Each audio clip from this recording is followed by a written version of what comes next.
자, 우리가 교회 와서 마음에 위로받고 돌아가는 데서 끝이 나면 안 되고요.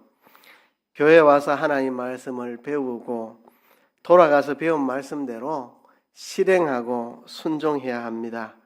우리에게 주신 현실 속에서 하나님의 계명을 지켜서 우리가 살아가야 합니다.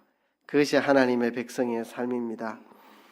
예수님의 12제자 중에 요한이라는 제자가 있죠. 요한이 4개의 복음서 중에 한 권 요한복음을 기록하였는데요.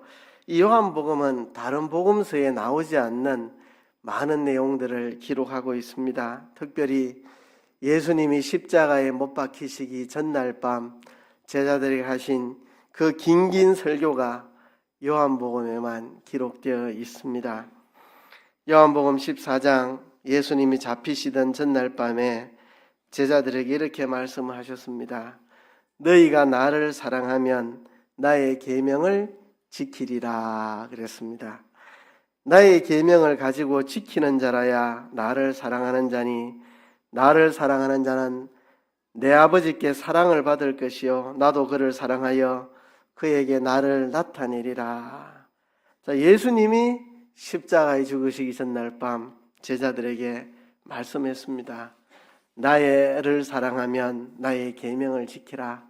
내 계명을 지키는 자라야 나를 사랑하는 사람이다 하고 분명히 말씀을 했습니다.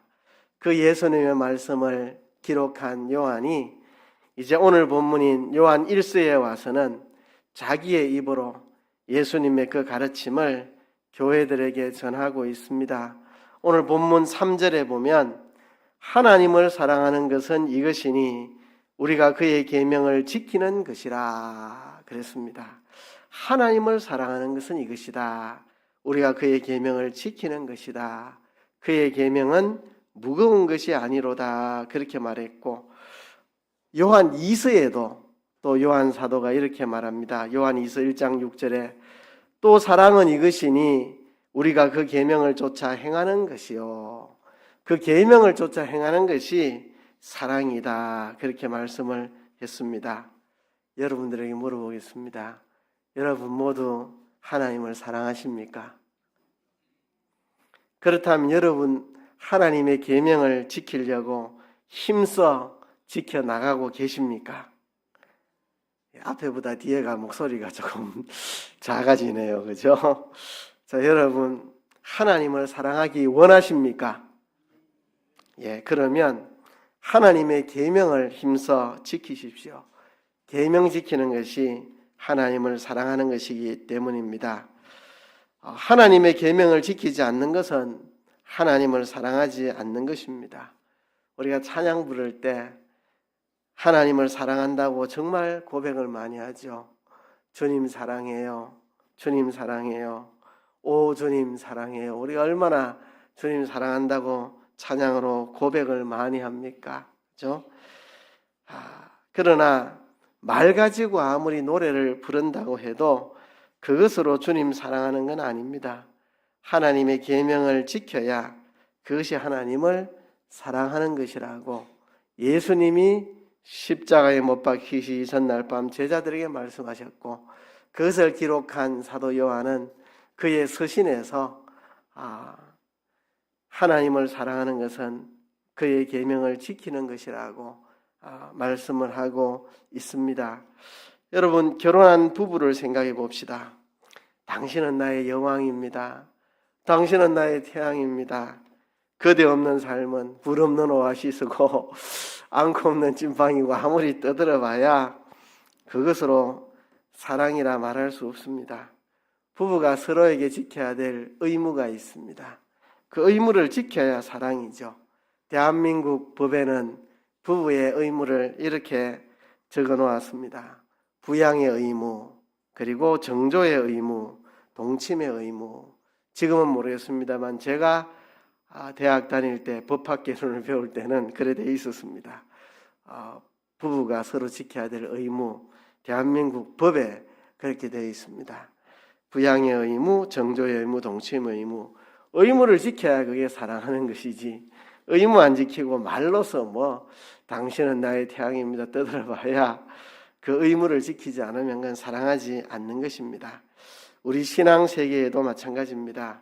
우리가 하나님의 계명을 지키는 것이 하나님을 사랑하는 것입니다. 주님도 우리에게 말씀했습니다. 네가 나를 사랑하느냐? 내 계명을 지켜라. 그런데요, 어떤 때는 하나님의 말씀대로 계명을 지키는 것이 어렵지 않을 때가 있습니다. 어떤 경우가 그러냐 하면, 포괄적으로 말하면 계명을 지키는 것이 주변에서 환영을 받을 때, 이럴 때는 계명 지키는 게 쉽습니다. 구체적인 예를 들자면 하나님의 계명대로 부모를 공경하고 부모에게 순종하고 하면 부모님도 칭찬해 주시고 동네 사람들도 다 칭찬하고 이웃분들 칭찬하고 집안 사람들도 다 아무개는 참 부모에게 잘한다 이렇게 좋아하고 칭찬합니다.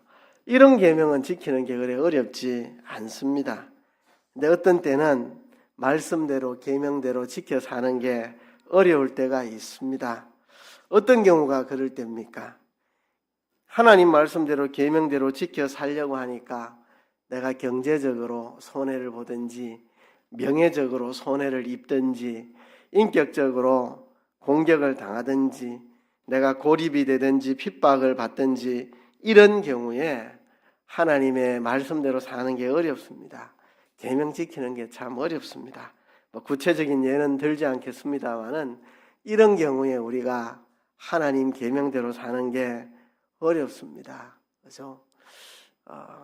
제가 청년 시절에 이제 군 생활하는 선배들이 이렇게 휴가 나와서 하는 말이 내가 하나님 말씀대로 살면 나 혼자 두들겨 맞으면 괜찮은데 단체도 두들겨 맞을 때 그럴 때가 마음이 정말 괴롭더라 이렇게 그죠?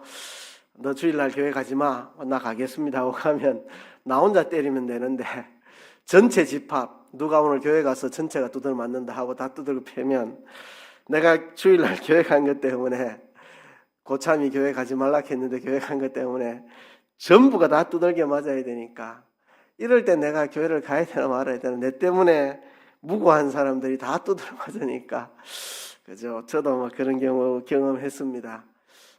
야, 술 따라봐. 전 술 따르지 않습니다. 그럼 내가 주는 술 네가 한 잔 마셔봐. 마시지 않습니다. 했더니 전체 집합해가지고 전체 다 두들겨 패는데 참 아이고 내가 두들겨 맞는 건 괜찮은데 그날 엉덩이 피가 터져가 팬티에 젖을 만큼 삽으로 두들겨 맞았는데 나 혼자 맞았으면 기쁘고 즐거울 텐데 참 다 같이 두들겨 패니까 그럴 때 참 하나님 말씀대로 산다는 게 쉽지 않은 그런 때죠. 우리가 하나님의 계명대로 살아가는 것이 어려울 때 우리가 어떻게 해야 할까요? 저는 불신 가정에서 태어나서 평소에 하나님 계명을 따라 살아가는 게 평소에는 어렵지 않았습니다.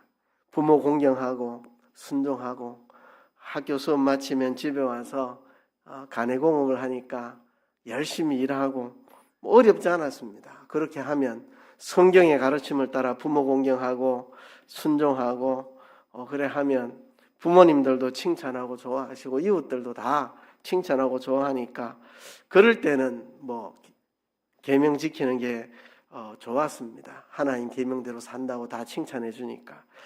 근데 제사 문제가 딱 걸리니까 이게 참 어렵더라고요.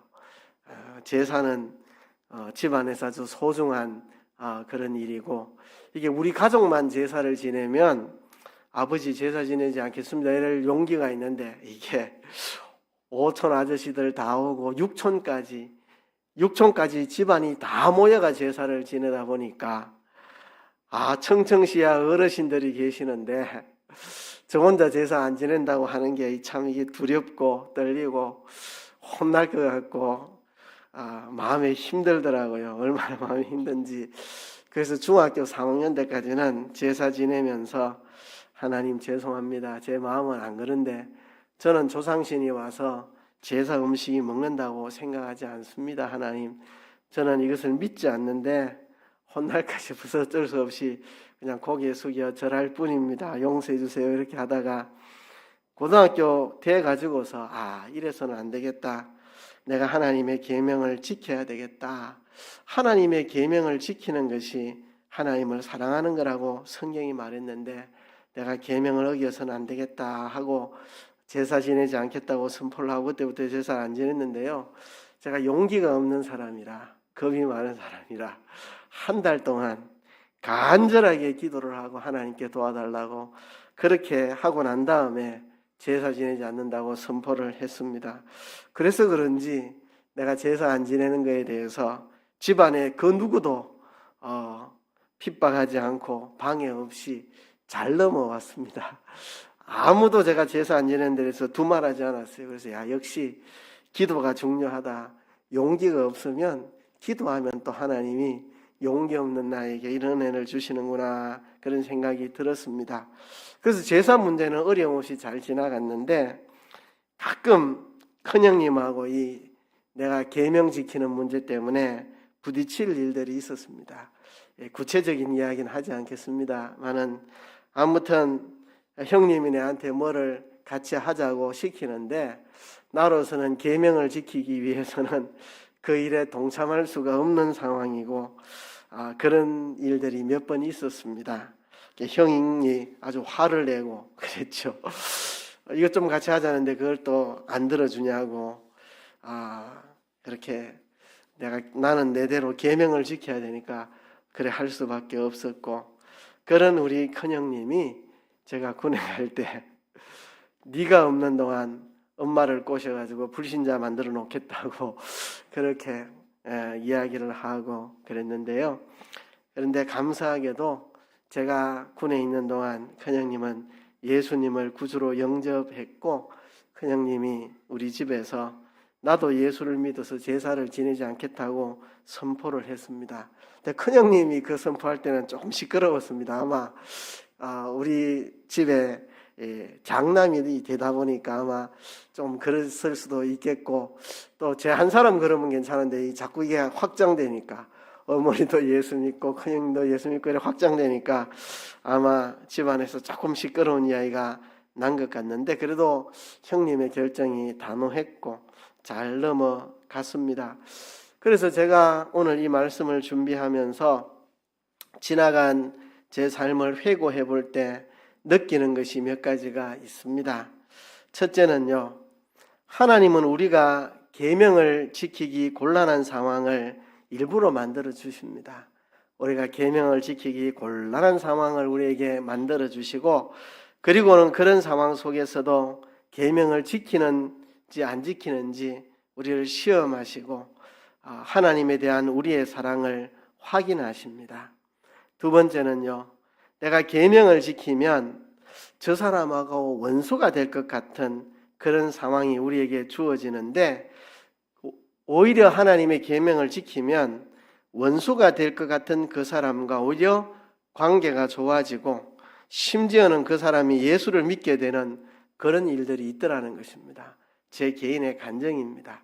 하나님의 역사는 우리 생각대로 이렇게 고정되는 게 아니고 하나님이 필요에 따라 이렇게 저렇게 자유롭게 역사하시는 하나님이라 어떨 때는 계명 지키는 것 때문에 사람과 원수가 되는 경우도 있고 또 계명 지켜도 하나님이 그와 원수되지 않고 화목하게 하나님 해주실 때도 있는데 제 경험으로는 하나님이 그런 경험을 주셨습니다. 계명을 지켜 살면 저 사람하고 원수가 될 것 같은 상황, 근데 막상 계명을 지키면 오히려 그 사람들하고 좋은 관계가 되는 그런 경험들을 하나님이 많이 저에게 경험하게 해 주셨습니다. 그래서 계명을 지키면 관계가 틀어질 것 같았던 사람이 계명 지켜도 관계가 더 좋아지고 또 계명을 지키면 내가 어려움에 처하게 될 줄 알았는데 오히려 하나님이 복을 주시고 모든 게 잘 되게 해주시는 그런 경험들을 많이 하게 되었습니다.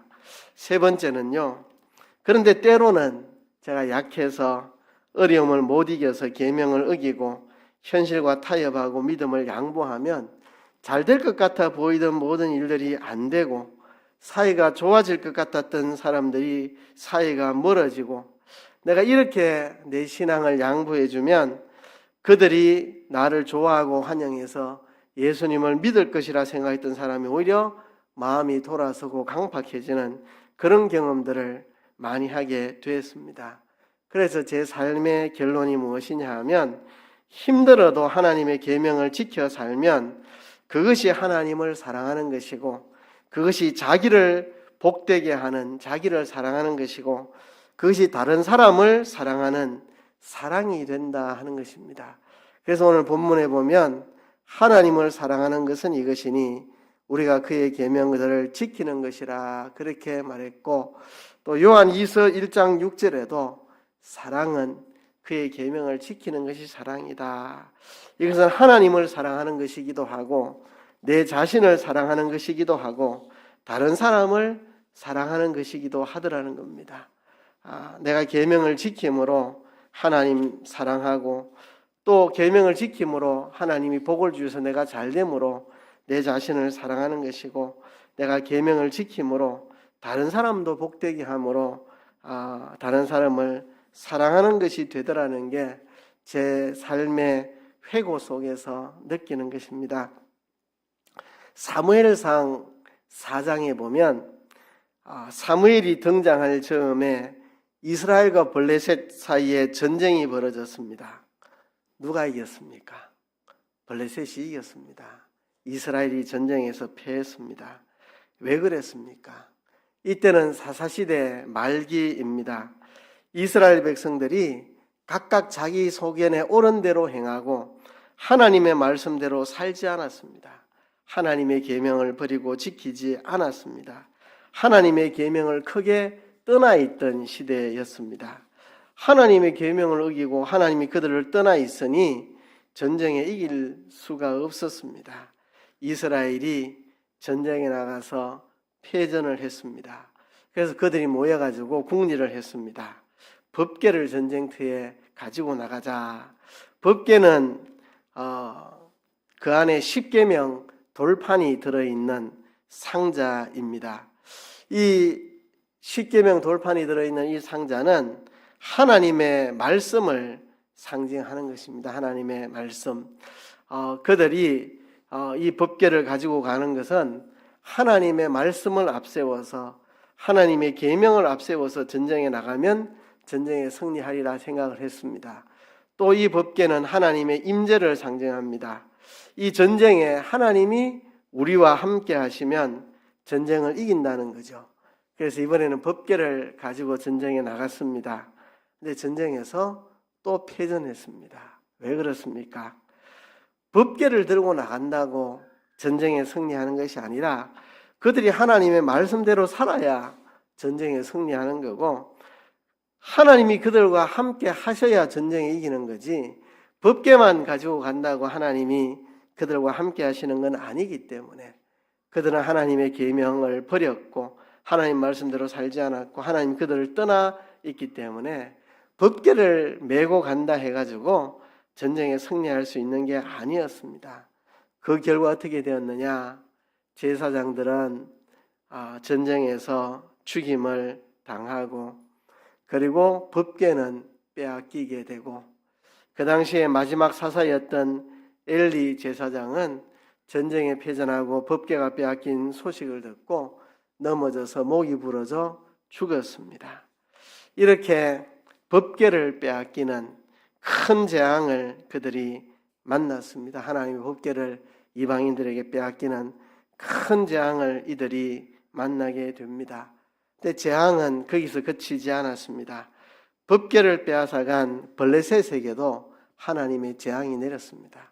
법궤가 블레셋 어느 도시에 들어가면 그 도시에 재앙이 내리고 그래서 법궤를 다른 도시로 옮기면 또 거기 재앙이 임하고 끊임없는 재앙이 블레셋에게 임하였고 블레셋 사람들은 결국 법궤를 빼앗은 것을 뉘우치며 속건 제물과 함께 법궤를 이스라엘로 돌려보내게 됩니다. 이렇게 이스라엘 백성들이 하나님의 말씀대로 살지 아니하고 하나님의 계명을 어겨 사니까 자기들도 재난을 당하고 불행해지고 다른 사람들도 블레셋도 불행하게 만드는 결과를 초래한 것을 봅니다. 이 사건을 통해서 우리는 깨달을 수가 있습니다. 하나님의 말씀을 크게 떠나고 계명을 어기는 삶의 결과가 뭐냐? 하나님과의 사랑에서 멀어지고 자기를 불행케 만들고 또 블레셋이라는 이방 나라를 재앙으로 빠뜨리는 그런 결과를 초래했다는 것입니다. 그래서 계명을 지켜 살아가는 것이 하나님을 사랑하는 것이고 자기를 사랑하는 것이고 이웃을 사랑하는 것이 된다. 내가 계명을 어겨 살면 하나님을 사랑하지 않는 것이고 자신과 이웃을 해하는 그런 일들이 된다는 사실을 우리가 분명하게 깨달아야 한다는 것입니다. 여러분, 성경에 보면 하나님의 말씀대로 잘 살아서 자신뿐만 아니라 주변 사람들을 복되게 만든 그런 사람들이 있습니다. 여러분 어떻습니까? 내가 하나님 말씀대로 잘 살아서 하나님 계명에 순종해서 나만 복받는 게 아니라 다른 사람들도 복을 받을 수 있는 그런 삶을 살기를 원합니까? 하나님의 계명을 어기고 하나님 말씀대로 살지 않고 내 마음대로 살아서 나도 불행하고 남도 불행하게 만드는 그런 삶을 살아가기를 원하십니까? 하나님의 계명을 어겨 자기뿐만 아니라 자기 가문이 몰락하게 된 사람, 대표적으로 사울 왕이죠. 사울 왕은 하나님의 계명을 지키지 않았습니다. 제사장만 제사를 집례할 수 있는데 교만해가지고 자기가 왕으로서 제사를 집례해버리기도 하고 하나님의 구원 역사를 가로막고 방해한 아말렉 족속을 진멸하라고 하셨는데 사울 왕은 진멸하지 않고 아각 왕을 살려두고 좋은 살찐 짐승들을 살려 놓았습니다. 이렇게 하나님 말씀대로 살지 않고 하나님 계명을 안 지키는 사울을 하나님 버리셔서 그뿐만 아니라 그 가문 자체가 몰락하게 되었습니다. 그런 사울 왕처럼 우리가 몰락하는 사람이 되지 않고 성경에는 하나님의 계명대로 잘 살아가지고 자신과 자신의 가문을 축복한 사람들이 있습니다. 몇 사람 예를 들어보자면 다윗 왕이 그렇습니다. 다윗은 하나님이 보니까 내 마음에 합한 자라, 하나님의 마음에 합한 자라고 칭할 정도로 다윗은 하나님 말씀 따라 계명 지키며 살아갔던 사람이 다윗입니다. 다윗이 얼마나 철저하게 하나님 계명을 지켰습니까? 사울 왕이 자기를 죽이려고 추격할 때에 그가 도망을 다녀야 했는데 자기는 사울 왕을 죽일 수 있었지만 죽일 기회가 있어도 죽이지 못했습니다. 왜냐하면 하나님이 기름 부음 받아 세운 자를 내가 죽이는 것은 하나님의 뜻이 아니다 하는 하나님의 계명을 지키려고 하나님 말씀대로 살려고 그렇죠? 그렇게 도망다니다가 자기가 죽을지 몰라도 하나님께 버림받은 왕이라 할지라도 내가 하나님이 기름 부어 세운 왕을 내 손으로 죽일 수 없다. 하나님 말씀대로 살려고 하다 보니 자기가 고난을 당하더라도 그렇게 하나님의 계명을 지켜 살았습니다.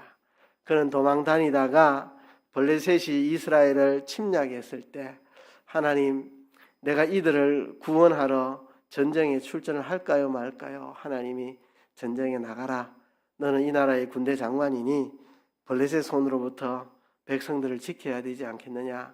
만일 다윗이 전쟁에 출전하면 자신의 위치가 노출이 되고 지금 도망자 신세인데 위치가 노출되고 사울 왕에게 죽임을 당할 수 있는데도 하나님께 물어서 하나님이 그일라 사람들, 블레셋 사람들이 그일라 지방을 침략을 했는데 그 그일라 지방 사람들을 지켜내기 위해서 하나님의 계명을 지키려고 자기가 군대 장관으로서 나라와 민족을 지키기 위해서 하나님의 계명을 지키기 위해 그렇게 위험한 길을 나섰던 다윗. 그래서 하나님은 이 다윗을 얼마나 기뻐하셨는지 너의 왕위를 끊어지지 않게 만들겠다. 사람이 잘못하면 하나님이 징벌하시는데 너의 후손들이 비록 악하고 바르지 못하는 왕이 생길지라도 내가 너를 생각해서 그 왕위가 끊어지지 않도록 너의 왕위가 대대에 이어지게 하겠다 약속을 하셨고, 다윗의 후손들 중에 옳지 않은 왕이 있어도 하나님이 그를 징계하시기는 해도 그 왕권을 빼앗아가지는 않으시고 지켜주신 게 다윗의 그 아름다움 때문에, 다윗의 아름다운 믿음, 하나님의 계명을 지켜 순종해 살아가는 그 모습을 보시고 하나님 기뻐하셔서 그런 복을 주셨고, 다윗의 왕위는 계속 이어지다가 예수 그리스도께서 다윗의 후손으로 태어나셔서 우리를 구원하시는 위대한 구원 역사가 일어났고, 그것이 다윗의 혈통으로 일어났습니다. 하나님의 마음에 합할 정도로 하나님 계명을 지킨 다윗을 그 가문까지 하나님이 축복해 주셨습니다. 여러분, 아브라함은 어떻습니까? 아브라함은 갈대아 우르라고 하는 세계 최고의 번화한 도시에 살고 있던 아브라함에게 하나님이 갈 바를 알려주시지도 않은 채 내가 네게 지시할 땅으로 가라 할 때에 아브라함은 하나님 말씀을 쫓아 순종하여 갔고 하나님 말씀대로 살았습니다.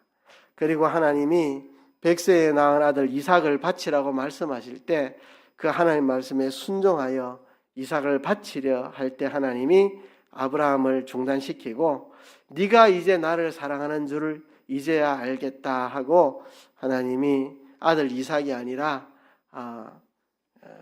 나무에 걸려있는 염소를 하나님 앞에 드리도록 그렇게 했습니다.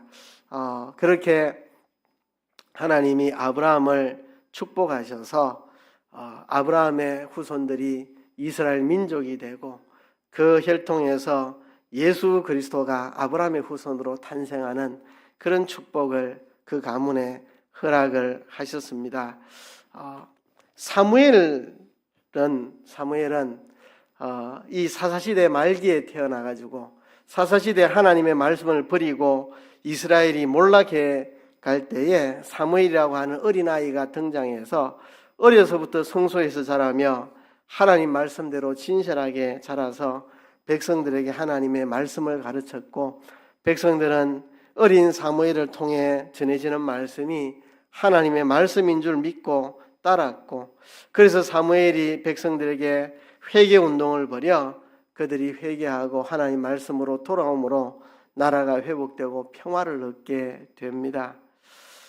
이렇게 우리가 하나님의 말씀대로 순종하여 산 사람들, 자기가 축복되고 다른 사람들을, 가문을, 나라를, 다른 사람들을 복되게 만들고 그가 하나님을 얼마나 사랑하는 사람이었음을 하나님이 인정해 주시는 그런 삶이 되었습니다. 여러분, 이것이 바로 사랑입니다. 하나님의 계명을 지켜 살아가는 것이 하나님을 사랑하는 것이고 자기를 사랑하는 것이고 이웃을 사랑하는 것입니다. 사랑이 무엇입니까? 상대방을 좋게, 복되게, 기쁘게, 행복되게, 유익되게, 잘되게 만드는 게 사랑입니다. 그죠? 정말 상대방을 사랑하는 것은 내 너 사랑한다, 첫 마디 말하는 게 사랑이 아니라 상대방을 좋고 복되고 기쁘고 행복하고 유익되고 잘되게 만들어주는 이게 사랑입니다. 나의 가정, 나의 집안, 나의 자손들, 나와 관계된 모든 사람들이 복받고 잘되게 하는 그게 진정한 사랑인데요. 어떻게 하는 것이 그렇게 그들을 복되게 하는 거냐? 내가 하나님의 계명을 지켜 살 때 이게 하나님을 사랑하는 것이고 내가 복되게 사는 것이고 나와 관련된 모든 사람들을 참으로 복되게 하는 사랑이라고 하는 것입니다. 여러분, 손양원 목사님이 얼마나 아름다운 삶을 살았고 손양원 목사님이 순교한 다음 사랑의 원자탄이라는 책으로 손양원 목사님의 전기가 지어져서 전 세계에 많은 언어로 번역이 되어서 많은 사람들이 예수 믿는 게 이런 거구나 하는 걸 깨닫게 해준 생애였는데요. 이 손양원 목사님은 자기의 두 아들을 죽인 원수를 자기의 양아들로 삼아서 그렇게 전 세계의 사랑의 원자탄으로 퍼져가게 되었는데, 그 전기에 보면 손양원 목사님이 왜 자기 두 아들을 죽인 원수를 양아들로 삼았느냐? 내가 평생 하나님 계명 지키며 살아왔는데 이제 와서 하나님 계명을 어길 수가 없다. 하나님의 계명은 원수를 사랑하라 하는 것이 하나님의 계명이다. 이 계명을 내가 어길 수 없다. 내가 평생 하나님 계명 지키고 살았는데 이제 와서 어떻게 계명을 어기겠느냐. 하나님의 계명은 원수를 사랑하라고 하는 게 하나님 계명이다. 내 두 아들을 죽인 원수, 그를 사랑해야 내가 하나님의 계명을 지키는 것이다. 그래서 그 원수를 양아들로 삼아 집에 들였다고 하지요. 여러분, 하나님의 계명을 지키는 것이 하나님을 사랑하는 것이고 자신을 사랑하는 것이고 이웃을 사랑하는 것입니다. 그 손양원 목사님의 두 아들을 죽인 그 사람, 손양원 목사님의 사랑이 아니었다면 그 사람은 사형 선고받고 거기서 끝이 났을 것입니다. 손양원 목사님의 사랑으로 그도 회복되고 새 삶을 살게 된 거죠. 그 사람의 아들이 목사가 되었습니다. 저도 그분의 아들을 한번 본 적이 있습니다. 여수 애양원 가서 그분의 아들 손양원 목사님의 두 아들을 죽이고 양아들이 되어가지고 산 그분의 아들이 목사가, 그분은 목사가 안 됐고 손양원 목사님은 그분을 목사로 만들라 했는데 안 되었고 그분의 아들이 목사가 되었고 애양원에 찾아온 것을 한번 본 적이 있습니다. 여러분, 우리 하나님의 계명을 지켜 살려고 애쓰는 이것이 하나님 사랑하고 자신을 사랑하고 이웃을 사랑하는 것입니다. 저도 중학생 때 친구가 하나 있었는데 저한테 옳지 않게 행동해가지고 야, 내가 이런 녀석을 친구 삼겠나, 내한테 이런 짓을 하고 내가 이 친구하고 이제는 친구 관계 끊어야 되겠다 하고 이 친구를 멀리 했는데 고등학교 같은 학교가 되고 바로 옆반에, 같은 반 아니고 옆반에 배치가 돼서 하필이면 같은 반이 돼서 같은 학교가 돼가지고 기도만 하면 하나님이 너 원수를 사랑하라 했지, 그 친구 사랑해라. 교회 가서 설교를 들으면 하필 원수를 사랑하는 설교를 목사님이 막 하시고 제가 견디다 못해서 하나님, 내가 저 친구 사랑하겠습니다. 원수를 사랑하라는 게 하나님 계명인데 저 친구 사랑하겠습니다. 먼저 찾아가서 말 건네고 이렇게 다시 관계를 회복하고 어떻게 해요? 하나님의 계명을 지켜야지. 이 요한 1서에 또 요한복음에 요한 2서에 사랑하는 것이 하나님의 계명이라고 말할 때 그 사랑은 하나님을 사랑하고 이웃을 사랑하는 것을 염두에 두고 하는 말입니다. 물론 모든 계명을 다 이야기하는 것인데 그 핵심은 사랑하는 것입니다. 이 계명을 지키라고 말씀하죠. 우리가 하나님의 계명을 지켜 하나님을 사랑하고 내 자신을 사랑하고 이웃을 사랑하는 그 길을 걸어가는 우리들이 되어야 할 것입니다. 이 시간 통성으로 기도합시다. 하나님, 하나님의 계명을 지킴으로 하나님 사랑, 이웃 사랑, 내 자신을 사랑하는 우리가 되게 도와주옵소서. 통성으로 기도하겠습니다. 하나님 아버지가